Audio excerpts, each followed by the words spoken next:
फेटफ ये एक वो आलमी इदारा है जिसके दुनिया भर में सारे ही बड़े और तरक्की याफ्ता ममालिक तकरीबन 40 ममालिक मेंबरान है, जबकि बाकी सारी दुनिया इसे मानती है। इस इदारे का जो बुनियादी और अवलीन मकसद है ये दुनिया भर में मनी लॉन्ड्रिंग, शिद्दत पसंदी या दहशत गर्दी में इस्तेमाल होने वाली जो पैसा है इसको रोकना है। यानी दहशत गर्दी और शिद्दत पसंदी में इस्तेमाल होने वाले पैसे की गर्दन को दबोचना है।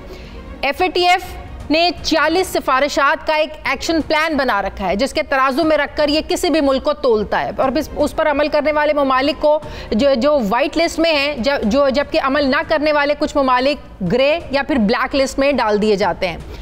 ब्लैक लिस्ट वाले ममालिक पर खौफनाक पाबंदियां लगा दी जाती हैं और अगर ये मुआशी पाबंदियां लग जाएं तो बाकी ममालिक इस मुल्क के साथ खरीदो फरोख्त किसी किस्म का ताल्लुक तिजारत नहीं करेंगे, तिजारत ज़ीरो हो जाती है। यह सिर्फ यही नहीं, वर्ल्ड बैंक और IMF जैसे मालियाती इदारे कर्जे देने के लिए भी पहले FATF जैसे इदारों को बुनियाद बनाकर हमें पैसा देते हैं। ऐसे में तीसरी दुनिया का गरीब मुल्क होते हुए या कमज़ोर मैशियत होते हुए जेब में रखने वाले ममालिक जैसे पाकिस्तान है, इन जैसे इदारों की अहमियत और ताकत और भी बढ़ जाती है।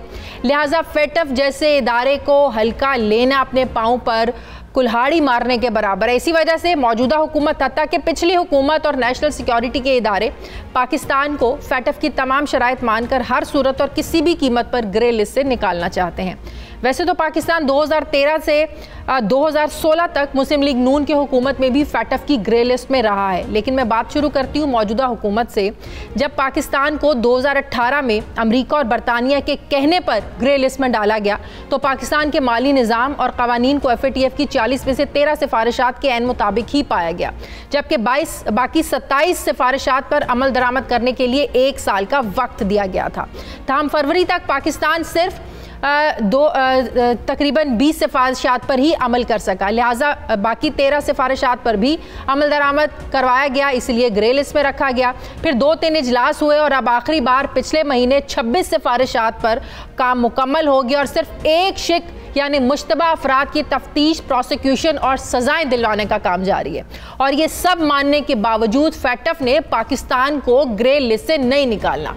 यहाँ तक पहुँचना भी इतना आसान नहीं था। पाकिस्तानी इदारों ने FATF की बातें मानते हुए, शराइत मानते हुए बहुत से मुश्तबा लोगों को गिरफ्तार किया, कई मजहबी जमातों पर पाबंदियां लगाई, बैंकों के निज़ाम में बड़ी बड़ी इस्लाहात की गई। 27 सिफारिशात में से तकरीबन लगभग 15 पर तो बाकायदा कानून साजी भी करना पड़ी, यानी उन्हें कानूनी शक्ल देकर लागू किया गया।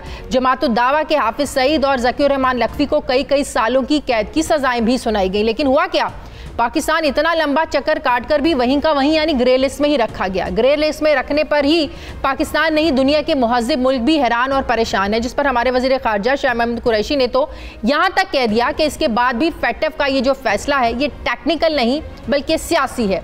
अब FATF की सारी तहकीक पढ़ने के बाद जो सारी कहानी समझ में आती है वो है कश्मीर, क्योंकि FATF ने पाकिस्तान पर जो एतराज़ात उठाए हैं इनका मरकज़ी नुक्ता कश्मीर या कश्मीरियों की हिमायत करने वाली जमातें या अफराद हैं। और इसकी सबसे ज़्यादा तकलीफ आप जानते हैं किसको है? जी हाँ, वो है इंडिया, जो चंद दिन पहले लाहौर में होने वाले दहशतगर्द धमाके का असल मास्टरमाइंड है, जिसके बारे में सबूत पाकिस्तानी एजेंसीज के पास मौजूद हैं और जो आज से पहले भी बलूचिस्तान और तहरीक तालिबान पाकिस्तान के दहशतगर्दी के नेटवर्क को चलाता रहा है। और इसकी तस्दीक पाकिस्तानी जेल में सजाए मौत का इंतजार करता भारतीय खुफिया एजेंसी रॉ का एजेंट कमांडर कुलभूषण यादव कर चुका है, जिसे न सिर्फ एतराफ़ जुर्म किया है बल्कि हर चीज़ का उसने एतराफ़ किया है, भारत को दहशतगर्द साबित कर चुका है। लेकिन वहाँ FATF की कोई इंक्वायरी ज़ेरे गौर नहीं है। लेकिन जहाँ हम भारत को फोर्सेस के फ्रंट पर शिकस्त देते आए, वहीं FATF जैसे महाज पर सिफारती जंग हारने जैसा नजर आता है, क्योंकि 27 सिफारिशात और 26 पर अमल दरामद के बाद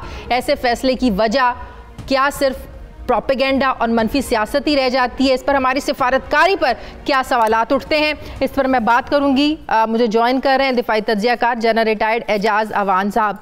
अस्सलाम वालेकुम, बहुत बहुत शुक्रिया जनरल साहब आपका। वालेकुम अस्सलाम शादिया। जनरल साहब, जिस तरह मैंने इंट्रो में कहा कि पाकिस्तान ने लगातार कोशिशें की हैं, FATF की तमाम शराइत पर काम भी किया है, अमल दरामद भी किया है, बहुत सारे मामलात पर कानून साजी भी की है।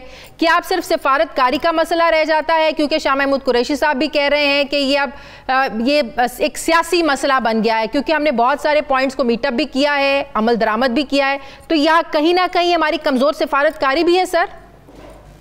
जी नहीं, कमजोर सफारतकारी नहीं है शादिया, ये एक पॉलिटिकल कोर्सिव टूल है FATF। अगर आप देखें दो मुल्कों को मिसाल सामने रखें तो क्या अफगानिस्तान में मनी लॉन्ड्रिंग और दहशत गर्दी की सपोर्ट नहीं हो रही? अफगानिस्तान का तो नाम नहीं है, न ग्रे लिस्ट में न ब्लैक लिस्ट में है। बिल्कुल। फिर श्रीलंका के ऊपर भी यही शराइत लगाई गई थी और उन्होंने सिर्फ 6 से 8 पर अमल किया और उनका नाम ग्रे लिस्ट से निकाल दिया गया है। तो पाकिस्तान को क्यों रखा गया? और ये जो शिक अभी है जहां पे बात 26 से 27 पे नहीं जा रही, ये ऐसा टूल है जिसके ऊपर बहुत बहस हो सकती है और इस पे कभी आप पूरे नहीं उतर सकते। मुश्तबा अफराद के खिलाफ तहकीकात और मुकदमात, कौन है वो मुश्तबा अफराद? अगर वो कल डॉक्टर कदीर का नाम उनमें डाल दें तो क्या आप इनके ऊपर मुकदमात चलाएंगे? क्योंकि ये एक कोर्सिव टूल है जिसके लिए मैंने आपको कहा, अगर आप अफगानिस्तान को देखें तो गुलबदीन हिकमत यार वो शख्स है जिसको यूनाइटेड नेशन ने दहशतगर्द करार दिया था और उसका नाम दहशतगर्दों की लिस्ट में था। आज वो शख्स अमेरिका के कहने पर यूनाइटेड नेशन की लिस्ट से पुरअमन भी हो गया और हुकूमत में शराकतदार भी है। और अफगानिस्तान में जब पाकिस्तान भारत के खिलाफ इतने सबूत पेश कर चुका है UN में भी, फिर कुलभूषण यादव जीता जागता सबके सामने सबूत है, अब जो लाहौर धमाके की जो इन्वेस्टिगेशन सारे सबूत सामने आए उसमें भी भारतीय एजेंसी रॉ मुलव्वस है, तो भारत को FATF इस लिस्ट में शामिल क्यों नहीं करता है? मैं उसी की तरफ आ रहा हूँ ना। दूसरा, आप मुश्तबा अफराद का वाली मुझे बात मुकम्मल करने दें। खालिद शेख मोहम्मद को पाकिस्तान से गिरफ्तार किया गया एज अ मास्टरमाइंड ऑफ 9/11 और वो शख्स गुंतानामो बे में पिछले 19 बरस से बैठा है। आज तक तो उसको चार्जशीट करते अदालत में मुकदमा नहीं चलाया जा सका और उसामा बिन लादेन के खिलाफ उसे मार दिया गया। कोई शवाहिद नहीं है अमेरिका के पास कि वो शख्स 9/11 में इन्वॉल्व था। अब इसकी खातिर उन्होंने आके अफगानिस्तान पर हमला कर दिया, तो क्या अफगानिस्तान में हमला जस्टिफाइड था? तो मैं ये हिंदुस्तान की आपने बात की, चूंकि हिंदुस्तान को अमेरिका और वेस्ट ने इस्तेमाल करना है चीन के खिलाफ, लिहाजा उसके तमाम गुनाहों पर पर्दा डालने के लिए ये तैयार है। They look the other way.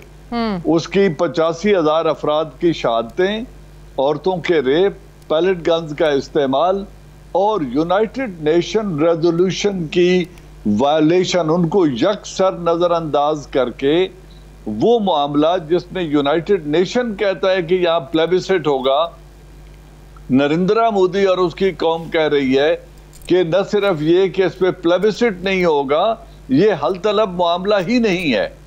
तो वहां यूनाइटेड नेशन के आइन, यूनाइटेड नेशन रेजोल्यूशन की धज्जियां उड़ा दी गई, इंसानी हुकूक की धज्जियां उड़ा दी गई और एक ऐसा बेमिसाल कर्फ्यू नाफिज किया गया जालिमाना कश्मीर के अवाम के ऊपर। तो अब आप मुझे बताएं, इन एनवायरमेंट के अंदर कौन सा इंसाफ होता आपको नजर आता है? तो अमेरिका को पाकिस्तान की भी तो जरूरत है अफगानिस्तान में से निकलने के लिए, इवन इनखला के बाद भी, तो पाकिस्तान के साथ ये सलूक क्यों? अफगानिस्तान के बाद हमारी जरूरत उनकी नजर में बहुत कम हो गई है, क्योंकि वो जो कुछ करना चाहते थे वो करके वहां से उनको तालिबान ने निकाल दिया। इसमें एक और बात नोट करें कि हम पर मुसलसल 20 बरस इल्जाम लगा कि आप तालिबान को अपना इन्फ्लुएंस इस्तेमाल करके आप उनको अमन पर, सीज फायर पर और नॉन वायलेंस पर कायल नहीं कर रहे और आप उन्हें डायलॉग टेबल पे हमारे साथ बिठा नहीं रहे। दूसरी तरफ जबकि हम उन्हें कहते रहे कि हमारा इन्फ्लुएंस जरूर है, वो हमारे पेड मुलाजिम नहीं है, हमारा उन पर कंट्रोल नहीं है। अब आप अमेरिका का देखें खुद कि अमेरिका ने जिस दो हुकूमतों को 8-8 साल सपोर्ट किया, फाइनेंस किया, अपना इन्फ्लुएंस भी था, कंट्रोल भी था, 20 बरस का वक्त भी था, 5 एयर बेसेस भी थे, 1,40,000 फौज भी थी, इन तमाम वसाइल के बावजूद इनको तो उन्होंने उस डायलॉग टेबल पे बिठाया नहीं है, इनको तो मजबूर किया नहीं है कि आप अमन कायम करने के लिए तालिबान से बात करें। तो ये वो दोगला मेयार है, ये वो डुप्लीशियस पॉलिसी है अमेरिका की। और अफगानिस्तान से निकलने के लिए पाकिस्तान से जो टकरा था अमेरिका, जो अड्डे देने की बात की, पाकिस्तान ने इनकार कर दिया, जो खबरें भी सामने आई कि अमेरिका की तरफ से मुतालबा किया जा रहा है, तो क्या ये FATF की ग्रे लिस्ट में रखना, इतना काम करने के बाद भी, इतनी एफर्ट्स के बाद भी, ये उसका भी रिएक्शन हो सकता है जनरल साहब? उसका रिएक्शन नहीं होगा, उसके अलावा और उनके मकासद हैं। लेकिन मैं ये कहता हूं, आपके सामने एक मुल्क है जिसके ऊपर पिछले 3 दहाइयों से पाबंदी है, ईरान पर। उनके ऊपर मुआशी सैंक्शंस हैं, बिल्कुल उनके साथ कोई मुल्क तिजारत नहीं कर सकता। लेकिन चीन ने 25 बरस का मुआहदा किया है और 450 अरब की इन्वेस्टमेंट का उनसे मुआहदा कर लिया है। जब इस तरह की नाइंसाफी होगी तो फिर आप ऐसे पार्टनर्स का इंतखाब करें जो इस तरह के क्राइसिस में आपके साथ खड़े होने की जुर्रत भी रखते हैं और आपके और उनके इंटरेस्ट को इंसाइड भी करते हैं। और यही वजह है कि इमरान खान ने कहा है कि हम आपके कहने पर चीन से अपने ताल्लुकात खराब नहीं कर सकते। वो एक वीटो पावर भी है और उसमें सलाहियत भी है कि तमाम तर पाबंदियों को डिफाई करके वो आपके साथ अपनी स्ट्रेटेजिक पार्टनरशिप और मुआशी पार्टनरशिप जारी रखे।